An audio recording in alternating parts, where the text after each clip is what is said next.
कानपुर मुठभेड़ से जुड़ी हुई पल पल की अपडेट R9 टीवी आप तक पहुंचा रहा है। और चलिए इसी पर और ज्यादा जानकारी के लिए रुख कर लेते हैं हमारे सहयोगी गगन मिश्रा का। गगन, अभी आपके पास क्या जानकारी है, क्योंकि कुछ ही देर में कहा जा रहा है कि कानपुर पहुंचने वाले हैं डीजीपी, वहां पर मौका वारदात का जायजा लिया जाएगा, लेकिन इसके साथ ही सवाल वो बार बार उठ रहा है कि आखिरकार इतनी अत्याधुनिक जो हथियार है उनसे लेस ये बदमाश कैसे इनको हथियार वहां पर मिलते रहे, कैसे इनको राजनीतिक संरक्षण मिलता रहा और कैसे अब तक पुलिस की गिरफ्त से दूर रहे।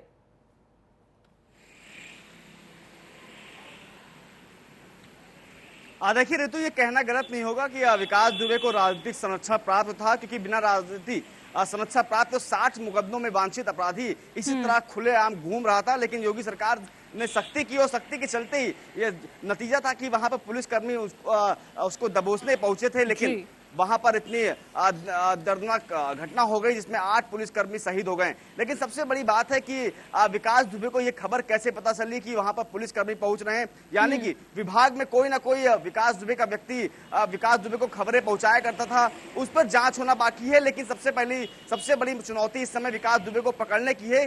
सीएम योगी आदित्यनाथ ने डीजीपी को साफ तौर पर निर्देश दिया है कि पूरी घटना की रिपोर्ट उन्हें शाम तक चाहिए और उन अपराधियों को जिन्होंने 8 पुलिसकर्मियों को शहीद किया है उनको जल्द से जल्द पकड़ा जाए। तो तमाम चीजों पर चाहे वो डीजीपी हो, एडीजी एलओ हो, मौके पे पहुंच रहे हैं। डीजीपी भी माना जा रहा है कुछ देर में कानपुर पहुंच सकते हैं और पूरी हालात का जायजा ले सकते हैं। बिल्कुल, तो गगन, जिस तरह से हमारे सहयोगी जानकारी दे रहे थे कि अपराध को लेकर यहाँ पर जिस तरह से योगी सरकार ने एक पूरा तरीके से यहाँ पर बना लिया है कि कोई भी अपराधी अब छूटना नहीं चाहिए, और उसी के तहत कह सकते हैं इस कार्रवाई को अंजाम देने के लिए जब पुलिसकर्मी वहां पर पहुंचे तो पहले से ही घात लगाकर यहाँ पर ये बदमाश, इनका पूरा गैंग यहाँ पर बैठा हुआ था और ऊपर से लगातार इन पर फायरिंग की जाती, क्योंकि अगर जब जवाबी फायरिंग भी यहाँ पर पुलिसकर्मियों के जरिए की जा रही थी तो वो निशाने पर नहीं लग पा रही थी। तो 4 तस्वीरें आप फिलहाल इस वारदात की देख सकते हैं जहां पर आरोपी विकास दुबे के घर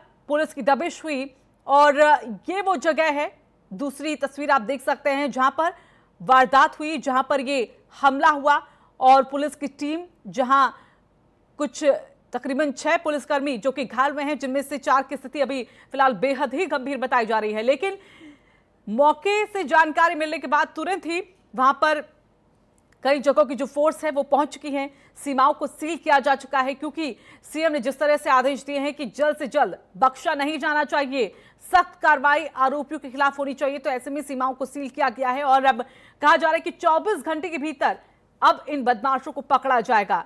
तो अब एक रिपोर्ट यहाँ पर, हालांकि डीजीपी से जब बात हुई तो उनसे वहां पर पहुंचने को कहा है और पूरी रिपोर्ट यहां पर सीएम योगी आदित्यनाथ को सौंपने को कहा है। कानपुर में हुई दिल दहलाने वाली और सनसनीखेज घटना के जो बिकरू गांव है वहां मौजूद हैं। इस समय हम उसी घर में मौजूद हैं जो हिस्ट्री सीटर विकास दुबे का है। हम आपको इस समय छत पे मौजूद हैं। हम यहां से आपको दृश्य दिखाते हैं कि छत में किस तरीके से रात में जो पुलिसकर्मी हैं उनके ऊपर हमला बोला गया। ये छत का यहाँ पे है, जिंगला है, छज्जा है। यहाँ से देखिए, आपको बाहर के दृश्य दिखाते हैं। मुख्य दरवाजा है, वहाँ से पुलिस ने एंट्री की थी और यहाँ से जो बदमाश हैं उनके साथी थे उन्होंने यहाँ पे हमला बोला। आपको दिखाते हैं कि दूसरी तरफ की अगर बातचीत किया तो एक गेट और लगा हुआ है, वहाँ पे सीसीटीवी कैमरा भी लगा रखा है।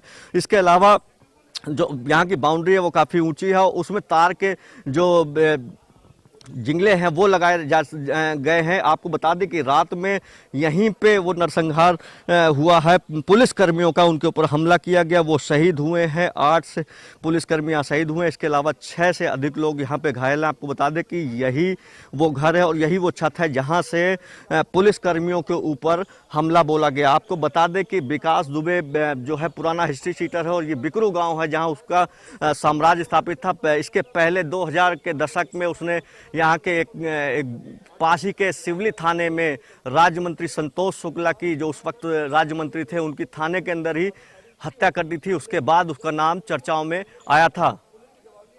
कैमरा पर्सन फरहान के साथ नीरज अवस्थी, R9 टीवी, कानपुर।